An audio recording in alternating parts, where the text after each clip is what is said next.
بسم اللہ الرحمن الرحیم۔ شروع اللہ کا نام لے کر جو بڑا مہربان نہایت رحم والا ہے۔ اے نبی، مجاہد لوگ تم سے غنیمت کے مال کے بارے میں دریافت کرتے ہیں کہ کیا حکم ہے۔ کہہ دو کہ غنیمت اللہ اور اس کے رسول کا مال ہے، تو اللہ سے ڈرو اور آپس میں صلح رکھو، اور اگر ایمان رکھتے ہو تو اللہ اور اس کے رسول کے حکم پر چلو۔ مومن تو وہ ہیں کہ جب اللہ کا ذکر کیا جاتا ہے تو ان کے دل ڈر جاتے ہیں، اور جب انہیں اس کی آیتیں پڑھ کر سنائی جاتی ہیں تو ان کا ایمان اور بڑھ جاتا ہے، اور وہ اپنے پروردگار پر بھروسہ رکھتے ہیں، اور وہ جو نماز قائم کرتے ہیں اور جو مال ہم نے ان کو دیا ہے اس میں سے نیک کاموں میں خرچ کرتے ہیں، یہی سچے مومن ہیں، اور ان کے لیے ان کے پروردگار کے ہاں بڑے بڑے درجے ہیں اور بخشش اور عزت کی روزی ہے۔ ان لوگوں کو اپنے گھروں سے اسی طرح نکلنا چاہیے تھا جس طرح تمہارے پروردگار نے تم کو تدبیر کے ساتھ اپنے گھر سے نکالا، اور اس وقت مومنوں کی ایک جماعت ناخوش تھی، وہ لوگ حق بات میں اس کے ظاہر ہونے کے بعد تم سے جھگڑنے لگے، گویا موت کی طرف ہانکے جاتے ہیں اور اسے دیکھ رہے ہیں۔ اور اس وقت کو یاد کرو جب اللہ تم سے وعدہ کرتا تھا کہ ابو سفیان اور ابو جہل کے 2 گروہوں میں سے ایک گروہ تمہارے لیے مغلوب ہو جائے گا، اور تم چاہتے تھے کہ جو قافلہ بے شان و شوکت یعنی بے ہتھیار ہے وہ تمہارے ہاتھ آ جائے، اور اللہ چاہتا تھا کہ اپنے فرمان سے حق کو قائم رکھے اور کافروں کی جڑ کاٹ دے، تاکہ سچ کو سچ اور جھوٹ کو جھوٹ کر دے، گو مشرک ناخوش ہی ہوں۔ جب تم لوگ اپنے پروردگار سے فریاد کرتے تھے تو اس نے تمہاری دعا قبول کر لی، اور فرمایا کہ تسلی رکھو، ہم 1000 فرشتوں سے جو ایک دوسرے کے پیچھے آتے جائیں گے تمہاری مدد کریں گے۔ اور اس مدد کو اللہ نے محض بشارت بنایا تھا کہ تمہارے دل اس سے اطمینان حاصل کرے، اور مدد تو اللہ ہی کی طرف سے ہے، بے شک اللہ غالب ہے، حکمت والا ہے۔ جب اس نے تمہاری تسکین کے لیے اپنی طرف سے تمہیں نیند کی چادر اڑھا دی اور تم پر آسمان سے پانی برسا دیا تاکہ تم کو اس سے نہلا کر پاک کر دے اور شیطانی نجاست کو تم سے دور کر دے، اور اس لیے بھی کہ تمہارے دلوں کو مضبوط کر دے اور اس سے تمہارے پاؤں جمائے رکھے، جب تمہارا پروردگار فرشتوں کو ارشاد فرماتا تھا کہ میں تمہارے ساتھ ہوں، تم مومنوں کو تسلی دو کہ ثابت قدم رہیں، میں ابھی کافروں کے دلوں میں روب و ہیبت ڈالے دیتا ہوں، سو ان کی گردنیں اڑا دو اور ان کی پور پور توڑ دو۔ یہ سزا اس لیے دی گئی کہ انہوں نے اللہ اور اس کے رسول کی مخالفت کی، اور جو شخص اللہ اور اس کے رسول کی مخالفت کرتا ہے تو اللہ بھی سخت عذاب دینے والا ہے۔ یہ مزہ تو یہاں چکھو، اور یہ سمجھ لو کہ کافروں کے لیے آخرت میں دوزخ کا عذاب بھی تیار ہے۔ اے اہل ایمان، جب میدان جنگ میں کفار سے تمہارا مقابلہ ہو تو ان سے پیٹھ نہ پھیرنا، اور جو شخص جنگ کے روز اس صورت کے سوا کہ لڑائی کے لیے کنارے کنارے چلے یعنی حکمت عملی سے دشمن کو مارے یا اپنی فوج میں جا ملنا چاہے، ان سے پیٹھ پھیرے گا تو سمجھو کہ وہ اللہ کے غضب میں گرفتار ہو گیا، اور اس کا ٹھکانہ دوزخ ہے، اور وہ بہت ہی بری جگہ ہے۔ بس تم لوگوں نے ان کفار کو قتل نہیں کیا بلکہ اللہ نے انہیں قتل کیا، اور اے نبی، جس وقت تم نے کنکریاں پھینکی تھیں تو وہ تم نے نہیں پھینکی تھی بلکہ اللہ نے پھینکی تھی۔ اس سے غرض یہ تھی کہ مومنوں کو اپنے احسانوں سے اچھی طرح آزما لے، بے شک اللہ سنتا ہے، جانتا ہے۔ ہوا بھی یوں ہی، اور کچھ شک نہیں کہ اللہ کافروں کی تدبیر کو کمزور کر دینے والا ہے۔ کافروں، اگر تم فیصلہ چاہتے ہو تو تمہارے پاس فیصلہ آ چکا، اگر تم اپنے افعال سے باز آ جاؤ تو تمہارے حق میں بہتر ہے، اور اگر پھر نافرمانی کرو گے تو ہم بھی پھر تمہیں عذاب کریں گے، اور تمہاری جماعت خواہ کتنی ہی بڑی ہو تمہارے کچھ بھی کام نہ آئے گی، اور اللہ تو مومنوں کے ساتھ ہے۔ اے ایمان والو، اللہ اور اس کے رسول کے حکم پر چلو اور اس سے روگردانی نہ کرو جبکہ تم سنتے بھی ہو، اور ان لوگوں جیسے نہ ہونا جو کہتے ہیں کہ ہم نے سن لیا مگر حقیقت میں نہیں سنتے۔ کچھ شک نہیں کہ اللہ کے نزدیک تمام جانداروں میں بدترین وہ بہرے گونگے لوگ ہیں جو عقل سے کام نہیں لیتے، اور اگر اللہ ان میں خیر کی طلب دیکھتا تو ان کو سننے کی توفیق بخشتا، اور اگر یوں ہی انہیں سنوا دیتا تو وہ منہ پھیر کر بھاگ جاتے۔ مومنوں، اللہ اور اس کے رسول کا حکم قبول کرو، جبکہ رسول تمہیں ایسے کام کے لیے بلاتے ہیں جو تم کو زندگی جاوداں بخشتا ہے اور جان رکھو کہ اللہ آدمی اور اس کے دل کے درمیان حائل ہو جاتا ہے، اور یہ بھی کہ تم سب اس کے روبرو جمع کیے جاؤ گے۔ اور اس فتنے سے ڈرو جو خصوصیت کے ساتھ انہی لوگوں پر واقع نہ ہوگا جو تم میں گناہگار ہیں، اور جان رکھو کہ اللہ سخت عذاب دینے والا ہے۔ اور اس وقت کو یاد کرو جب تم زمین مکہ میں قلیل اور ضعیف سمجھے جاتے تھے اور ڈرتے رہتے تھے کہ لوگ تمہیں اڑا نہ لے جائیں، یعنی ختم نہ کر دیں، تو اس نے تم کو جگہ دی اور اپنی مدد سے تم کو تقویت بخشی اور پاکیزہ چیزیں کھانے کو دیں تاکہ اس کا شکر کرو۔ اے ایمان والو، نہ تو اللہ اور رسول سے خیانت کرو اور نہ اپنی امانتوں میں خیانت کرو، اور تم ان باتوں کو جانتے ہو، اور جان رکھو کہ تمہارا مال اور اولاد بڑی آزمائش ہے، اور یہ کہ اللہ کے پاس نیکیوں کا بڑا ثواب ہے۔ مومنو، اگر تم اللہ سے ڈرو گے تو وہ تمہارے لیے حق و باطل کا فرق ظاہر کر دے گا اور تمہارے گناہ مٹا دے گا اور تمہیں بخش دے گا، اور اللہ بڑے فضل والا ہے۔ اور اس وقت کو یاد کرو جب کافر لوگ تمہارے بارے میں چال چل رہے تھے کہ تم کو قید کر دیں یا جان سے مار دیں یا وطن سے نکال دیں،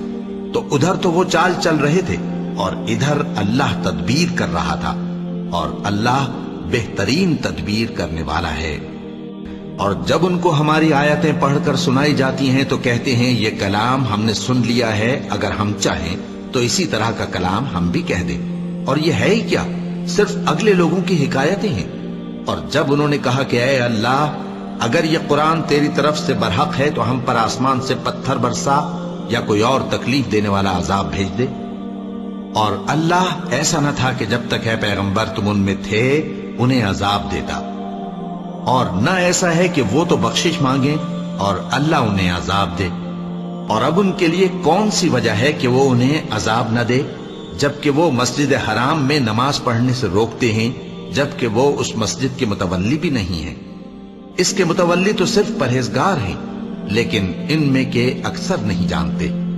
اور ان لوگوں کی نماز خانہ کعبہ کے پاس سیٹیاں اور تالیاں بجانے کے سوا کچھ نہ تھی، تو تم جو کفر کرتے تھے اب اس کے بدلے عذاب کا مزہ چکھو۔ جو لوگ کافر ہیں اپنا مال خرچ کرتے ہیں کہ لوگوں کو اللہ کے راستے سے روکیں، سو ابھی اور خرچ کریں گے، مگر آخر وہ خرچ کرنا ان کے لیے موجب افسوس ہوگا، اور وہ مغلوب ہو جائیں گے، اور کافر لوگ دوزخ کی طرف ہانکے جائیں گے تاکہ اللہ پاک سے ناپاک کو الگ کر دے اور ناپاک کو ایک دوسرے پر رکھ کر ایک ڈھیر بنا دے، پھر اس کو دوزخ میں ڈال دے۔ یہی لوگ خسارہ پانے والے ہیں۔ اے پیغمبر، کفار سے کہہ دو کہ اگر وہ اپنے افعال سے باز آ جائیں تو جو ہو چکا وہ انہیں معاف کر دیا جائے گا، اور اگر پھر وہی حرکات کرنے لگیں گے تو اگلے لوگوں کا جو طریقہ جاری ہو چکا ہے وہی ان کے حق میں بھی برتا جائے گا۔ اور ان لوگوں سے لڑتے رہو یہاں تک کہ فتنہ یعنی کفر کا فساد باقی نہ رہے اور دین سب اللہ ہی کا ہو جائے، اور اگر وہ باز آ جائیں تو اللہ ان کے کاموں کو دیکھ رہا ہے، اور اگر روگردانی کریں تو جان رکھو کہ اللہ تمہارا حمایتی ہے، اور وہ خوب حمایتی اور خوب مددگار ہے۔ اور جان رکھو کہ جو مال غنیمت تم کفار سے حاصل کرو اس میں سے 5واں حصہ اللہ کا اور اس کے رسول کا اور اہل قرابت اور یتیموں کا اور محتاجوں کا اور مسافروں کا ہے۔ اگر تم اللہ پر اور اس نصرت پر ایمان رکھتے ہو جو حق و باطل میں فرق کرنے کے دن یعنی جنگ بدر میں جس دن دونوں فوجوں میں مٹبھیڑ ہو گئی تھی، ہم نے اپنے محبوب بندے محمد صلی اللہ علیہ وآلہ وسلم پر نازل فرمائی، اور اللہ ہر چیز پر قادر ہے۔ جس وقت تم مدینے سے قریب کے ناکے پر تھے اور کافر دور کے ناکے پر، اور قافلہ تم سے نیچے اتر گیا تھا، اور اگر تم جنگ کے لیے آپس میں قرارداد کر لیتے تو وقت معین پر جمع ہونے میں تقدیم و تاخیر ہو جاتی، لیکن اللہ کو منظور تھا کہ جو کام ہو کر رہنے والا تھا اسے کر ہی ڈالے، تاکہ جو مرے بصیرت پر یعنی یقین جان کر مرے، اور جو جیتا رہے وہ بھی بصیرت پر یعنی حق پہچان کر جیتا رہے۔ اور کچھ شک نہیں کہ اللہ سنتا ہے، جانتا ہے۔ اس وقت اللہ نے تمہیں خواب میں کافروں کو تھوڑی تعداد میں دکھایا تھا، اور اگر بہت کر کے دکھاتا تو تم لوگ جی چھوڑ دیتے، اور جو کام درپیش تھا اس میں جھگڑنے لگتے، لیکن اللہ نے تمہیں اس سے بچا لیا، بے شک وہ سینوں کی باتوں تک سے واقف ہے۔ اور اس وقت جب تم ایک دوسرے کے مقابل ہوئے تو کافروں کو تمہاری نظروں میں تھوڑا کر کے دکھاتا تھا اور تم کو ان کی نگاہوں میں تھوڑا کر کے دکھاتا تھا، تاکہ اللہ کو جو کام کرنا منظور تھا اسے کر ڈالے، اور سب کاموں کا رجوع اللہ ہی کی طرف ہے۔ مومنو، جب کفار کی کسی جماعت سے تمہارا مقابلہ ہو تو ثابت قدم رہو اور اللہ کو بہت بہت یاد کرو تاکہ مراد حاصل کر لو، اور اللہ اور اس کے رسول کے حکم پر چلو، اور آپس میں جھگڑا نہ کرنا کہ ایسا کرو گے تو تم بزدل ہو جاؤ گے اور تمہاری ہوا اکھڑ جائے گی، اور صبر سے کام لو کہ اللہ صبر کرنے والوں کا مددگار ہے۔ اور ان لوگوں جیسے نہ ہونا جو اتراتے ہوئے یعنی حق کا مقابلہ کرنے کے لیے اور لوگوں کو دکھانے کے لیے گھروں سے نکل آئے اور لوگوں کو اللہ کی راہ سے روکتے ہیں، اور جو اعمال یہ کرتے ہیں اللہ ان کا احاطہ کیے ہوئے ہے۔ اور جب شیطان نے ان کے اعمال ان کو آراستہ کر دکھائے اور کہا کہ آج کے دن لوگوں میں سے کوئی تم پر غالب نہ ہوگا اور میں تمہارا رفیق ہوں، لیکن جب دونوں فوجیں ایک دوسرے کے مقابل صف آرا ہوئیں تو پسپا ہو کر چل دیا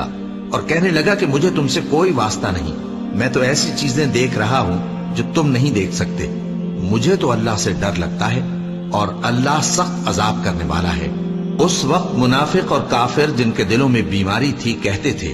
کہ ان لوگوں کو ان کے دین نے مغرور کر رکھا ہے، اور جو شخص اللہ پر بھروسہ رکھتا ہے تو اللہ غالب ہے، حکمت والا ہے۔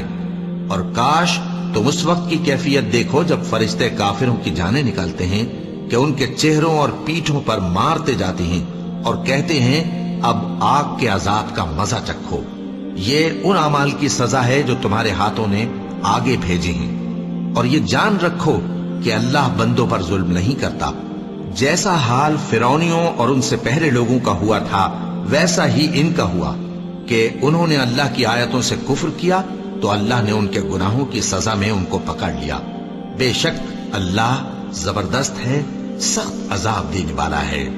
یہ اس لیے کہ جو نعمت اللہ کسی قوم کو دیا کرتا ہے جب تک وہ خود اپنے دلوں کی حالت نہ بدل ڈالے اللہ اسے نہیں بدلا کرتا،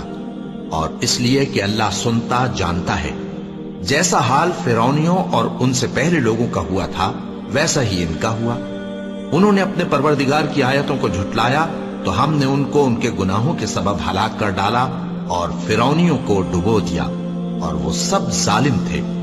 جانداروں میں سب سے بدتر اللہ کے نزدیک وہ لوگ ہیں جو کافر ہیں، سو وہ ایمان نہیں لاتے۔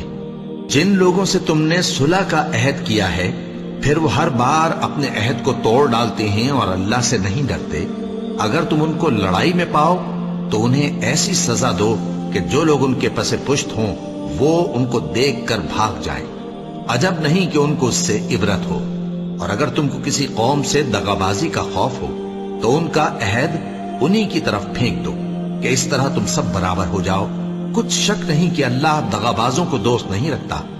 اور کافر یہ خیال ہرگز نہ کریں کہ وہ آگے نکل گئے ہیں، وہ ہمیں عاجز نہیں کر سکتے۔ اور جہاں تک ہو سکے فوج کی جمعیت کے زور سے اور گھوڑوں کے تیار رکھنے سے ان کے مقابلے کے لیے مستعد رہو کہ اس سے اللہ کے دشمنوں اور تمہارے دشمنوں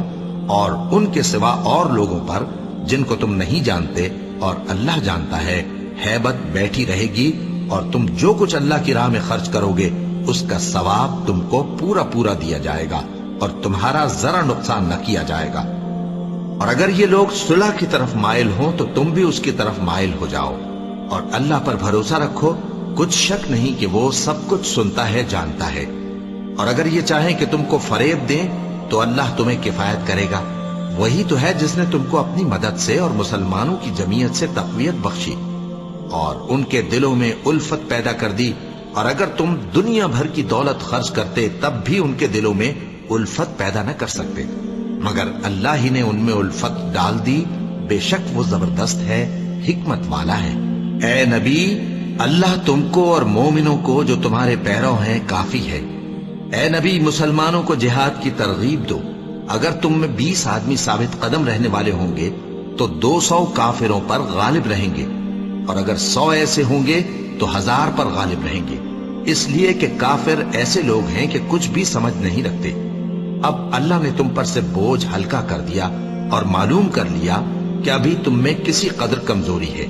بس اگر تم میں 100 ثابت قدم رہنے والے ہوں گے تو وہ 200 پر غالب رہیں گے، اور اگر 1000 ہوں گے تو اللہ کے حکم سے 2000 پر غالب رہیں گے، اور اللہ ثابت قدم رہنے والوں کا مددگار ہے۔ پیغمبر کو شایع نہیں کہ اس کے قبضے میں قیدی رہیں جب تک کافروں کو قتل کر کے زمین میں کثرت سے خون نہ بہا دے۔ تم لوگ دنیا کے مال کے طالب ہو اور اللہ آخرت کی بھلائی چاہتا ہے، اور اللہ غالب ہے، حکمت والا ہے۔ اگر اللہ کا حکم پہلے نہ ہو چکا ہوتا تو جو فدیہ تم نے لیا ہے اس کے بدلے تم پر بڑا عذاب نازل ہوتا۔ اب جو مال غنیمت تمہیں ملا ہے اسے کھاؤ کہ وہ تمہارے لیے حلال طیب ہے، اور اللہ سے ڈرتے رہو، بے شک اللہ بخشنے والا ہے، مہربان ہے۔ اے پیغمبر، جو قیدی تمہارے قبضے میں یعنی گرفتار ہیں ان سے کہہ دو کہ اگر اللہ تمہارے دلوں میں نیکی معلوم کرے گا تو جو مال تم سے چھن گیا ہے اس سے بہتر تمہیں عنایت فرمائے گا، اور تمہارے گناہ بھی معاف کر دے گا، اور اللہ بخشنے والا ہے، مہربان ہے۔ اور اگر یہ لوگ تم سے دغا کرنا چاہیں گے تو یہ پہلے ہی اللہ سے دغا کر چکے ہیں، تو اس نے ان کو تمہارے قبضے میں کر دیا، اور اللہ دانا ہے، حکمت والا ہے۔ جو لوگ ایمان لائے اور جنہوں نے ہجرت کی اور اللہ کی راہ میں اپنے مال اور جان سے لڑے، وہ اور جنہوں نے ہجرت کرنے والوں کو جگہ دی اور ان کی مدد کی، وہ آپس میں ایک دوسرے کے رفیق ہیں۔ اور جو لوگ ایمان تو لے آئے لیکن ہجرت نہیں کی، تو جب تک وہ ہجرت نہ کریں تم کو ان کی رفاقت سے کچھ سروکار نہیں۔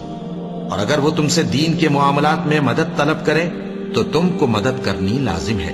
مگر ان لوگوں کے مقابلے میں کہ تم میں اور ان میں صلح کا عہد ہو مدد نہیں کرنی چاہیے، اور اللہ تمہارے سب کاموں کو دیکھ رہا ہے۔ اور جو لوگ کافر ہیں وہ بھی ایک دوسرے کے رفیق ہیں۔ تو مومنو، اگر تم یہ کام نہ کرو گے تو ملک میں فتنہ برپا ہو جائے گا اور بڑا فساد مچے گا۔